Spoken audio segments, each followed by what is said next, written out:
산재보험이죠. 산재보험에 관련된 얘기인데, 자, 이 346쪽의 맨 아래 두 번째 줄 동그라미 1번을 보시면 돼요.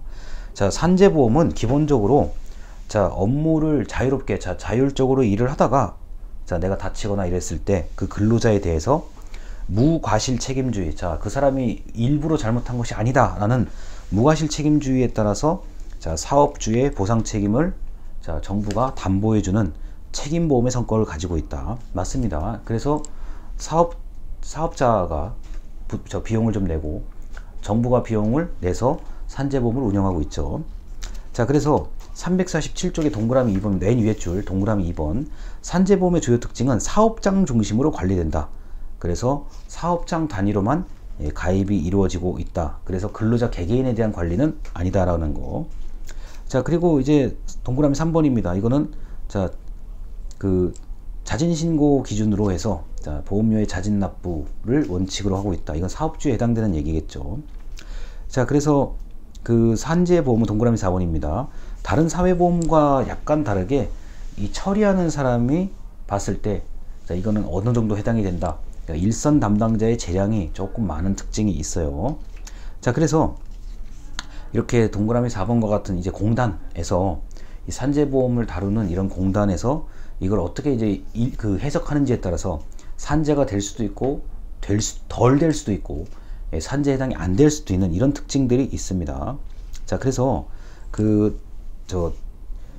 이렇게 산재보험 같은 경우는 자, 동그라미 5번과 6번에 관련된 얘기인데, 자, 현금급여와 현물급여가 모두 제공되는 특징이 있고요. 왜냐하면 일을 하다 다친 거기 때문에 그 근로자를 빨리 낫게 정상으로 회복시키는 게 중요하기 때문에 그렇습니다. 자, 그리고 6번의 이 동그라미 6번, 347쪽의 동그라미 6번인데요. 이거는 그 시급히 신속하게 그 근로자를 이제 정상화시키는 게 중요하다. 다만 이게 이제 입원을 장기적으로 해야 되는 경우들이 실질적으로 많기 때문에 바로 복귀하기는 어렵습니다.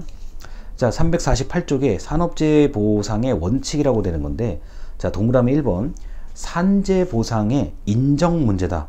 자, 산재냐 아니냐를 가지고 가끔은 상당히 법적인 논쟁이 있을 수가 있고요. 뭐 이런 거 있잖아요. 뭐 사업장에서 끝나고 이제 회사에서 끝나고 회식을 하다가 만약에 그 사람이 자, 사망에 이르렀다라고 했을 때, 자, 회식을 과연 어떻게 인정을 해야 될 것인가. 그 다음에 잠깐 출타한 사이 잠깐 나갔다 들어오는 그 순간에 잘못됐을 경우에 어떻게 해야 될 것인가. 여러 가지 법률적인 판례들이 많이 있습니다. 자, 그래서 요 정도가 이제 가장 이제 쟁점이 되는 거, 바로 348쪽의 첫째라고 되어 있는 거, 산재를 인정할 거냐 말 거냐에 관련된 거죠. 자, 이거하고 관련돼서 이제 비슷하게 살펴볼 수 있는 게 바로 이제 그 국가유공자로 인정할 건가 말 건가에 대한 이게 이제 국가보훈의 문제죠. 그것도 요거하고 어찌 보면은 문제의 쟁점이 비슷하다고 볼 수 있겠습니다. 자, 그래서 그 산재 보상에 관련된 얘기들이 이제 있는 거고요. 자, 그 다음에 유족 보상이라고 되어 있는 게 이제 바로 348쪽의 셋째. 자, 유족에 대한 보상도 이 근로자 보상과 마찬가지로 이루어져야 된다라고 하는 겁니다. 그래서 이 산재 보험 같은 경우는 어떤 사건이 생긴 당사자를 빨리 정상적으로 복구하는 것도 중요하지만 그 사람과 같이 살고 있는 어떤 보호받아야 되는 사람, 유족들에 대한 보상도 매우 중요하다. 그래서 사실은 근로자 한 명이 아니라 근로자 한 명 이상의 사람들을 보장하고 있는 게 바로 산업재해 보상 보험이라고 할 수 있겠습니다.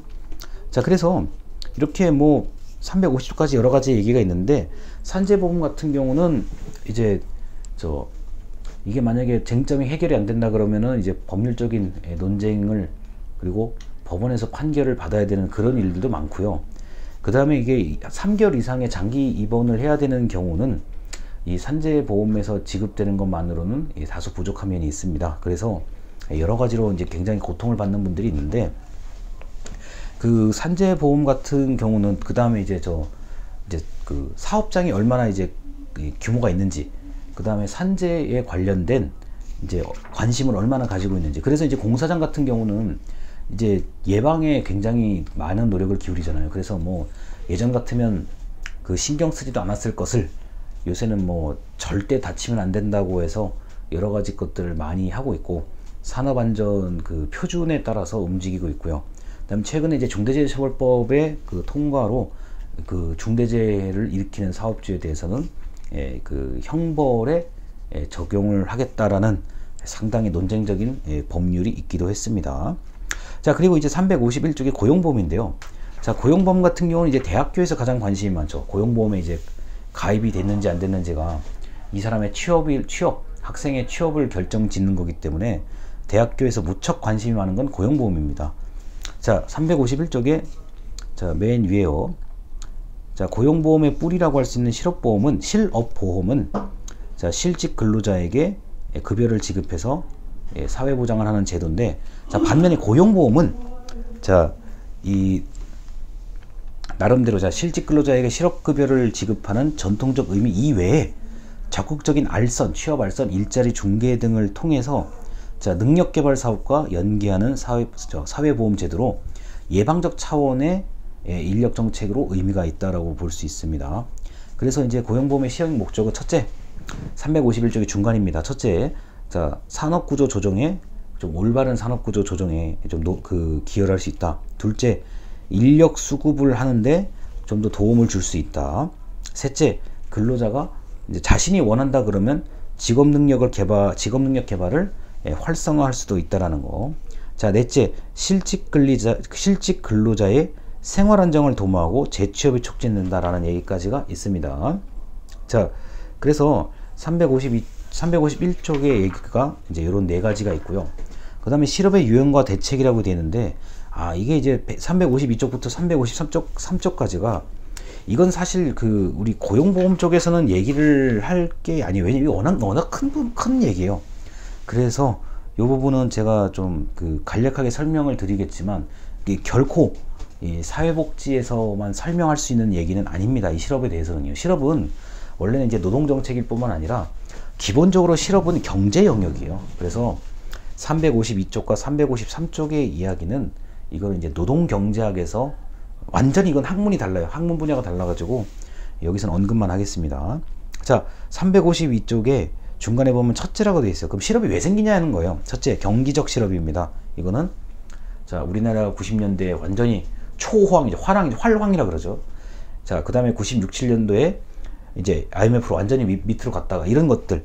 자, 경기적 실업이라고 얘기를 해서 주식 투자를 지금 하시는 분들이라면 금방 이해가 되죠. 우리가 이렇게 올라갔다 내려갔다 이런 것들이요. 경기적 실업이고요. 자, 둘째, 마찰적 실업인데요. 자, 352쪽에 아래서 세 번째 줄입니다.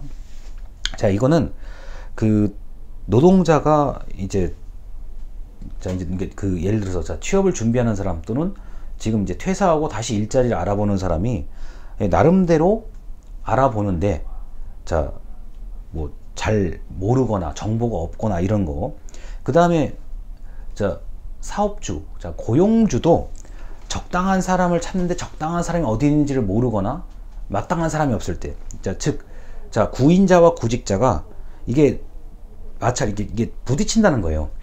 어디에 이게 딱 맞아떨어져야 구인자도 좋고 구직자도 좋은데 그 상태가 아닌 경우를 자, 마찰적 실업이라고 얘기를 합니다. 자, 그래서 이건 이제 정보를 서로가 뭘 원하는지를 모르기 때문에 발생하는 일입니다. 자, 내가 나한테 좀 차라리 그냥 나한테 무슨 자격증 이거 있는 사람만 지원해라, 또는 무슨 뭐를 했던 사람만 지원해라.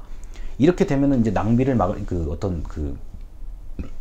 이제 직업을 잡으려는 사람들이, 직업을 찾으려는 사람들이 노력을 하거나 아니면 아예 단념할 수가 있는데, 이제 그냥 일반적으로 뭐 저 사람을 뽑겠다라고 얘기하면 잘 모르는 거죠. 지원하는 사람도 이제 그 정보를 몰라서 헤매는 거고.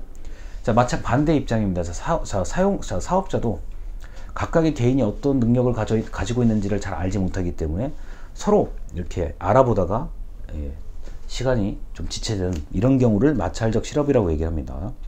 자, 353쪽에 위에서 네 번째로 셋째, 구조적 실업입니다. 자, 구조적 실업은 노동력의 수요와 공급에 따른 정보가 완전하더라도 자, 인구 변화, 저출산 고령화가 대표적인 구조적 실업을 유발하는 요인이고요. 그 다음에 요새 이제 로봇, 그 다음에 인공지능의 등장, 이런 것들이 자, 이 사람의 일자리를 뺏는다, 이렇게 생각하시는데, 그런 현상들이 바로 구조적 실업입니다. 자, 그 다음에 353쪽에 넷째라고 되어 있어요. 넷째, 기술적 실업이란, 자, 기술적 실업이란, 이것도 마찬가지예요. 우리가 예전에 자동차를 손으로 조립했는데 이제는 로봇이 조립을 하잖아요. 자, 그 다음에 예전에는 이제 타자, 그 아주 그 기계음이 그 인상적인 타자기요. 컴퓨터 전에 타자기요. 자, 타자기를 해서 열심히 했었어야 되는데, 그 다음에 옛날에 그 이제 전화 교환수라 그러죠. 그러니까 여기다 꼽았다가 여기다 꼽았다 가끔씩 우리 영화나 드라마에 나오는 거예요. 자, 그런 직업들은 자, 기술이 발달하면서 사라지게 되는 그런 것들을 볼 수 있습니다. 자, 그래서 이렇게 실업의 유형은 4가지고요. 이 4가지에 대해서 또 간단하게 말씀을 드렸습니다. 자, 그리고 이 고용보험이라는 거는 기본적으로 354쪽에 나와 있듯이 자, 안정화 효과가 가장 커요. 자, 그래서 고용보험은 근로자가 고용을 안정된 고용 형태를 고용을 해야만, 고용이 되어야만 기업도 살아남을 수 있다라는 그런 얘기를 하고 있는 겁니다. 그래서 그 고용보험 제도의 어떤 가장 큰 효과는 안정화 효과다라는 거 보시면 되겠습니다. 자, 그래서 이렇게 358쪽까지 한번 보시면은 뭐 여러 가지 내용들은 이거는 이제 고용노동부의 정책이 좀 바뀌게 되면은 또 이 내용 다 바뀌어야 돼요. 그리고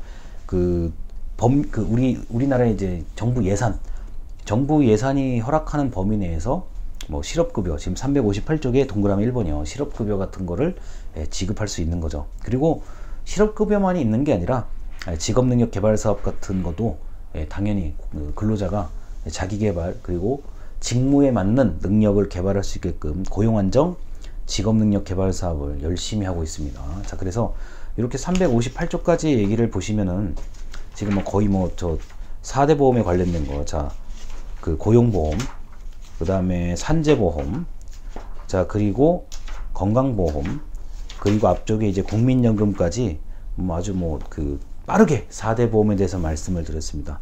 이제 어느덧 이 책도 거의 끝나가는 지금 상태인데요. 다음 주에 이제 보험부터 나머지 다른 보험부터 뭐 각종 사회 제도를 쭉 말씀드리면 아주 뭐 깔끔하게 이 책은 5월달 이내에 끝날 것 같습니다.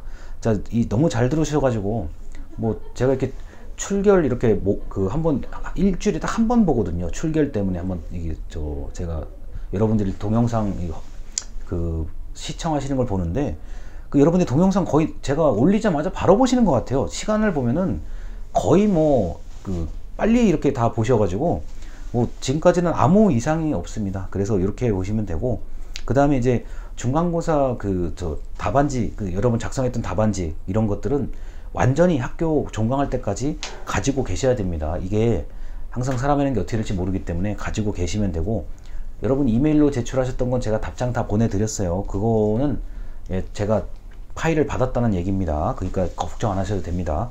자, 그래서 여기까지 해서 사회복지정책론 강의를 마치도록 하겠습니다. 감사합니다.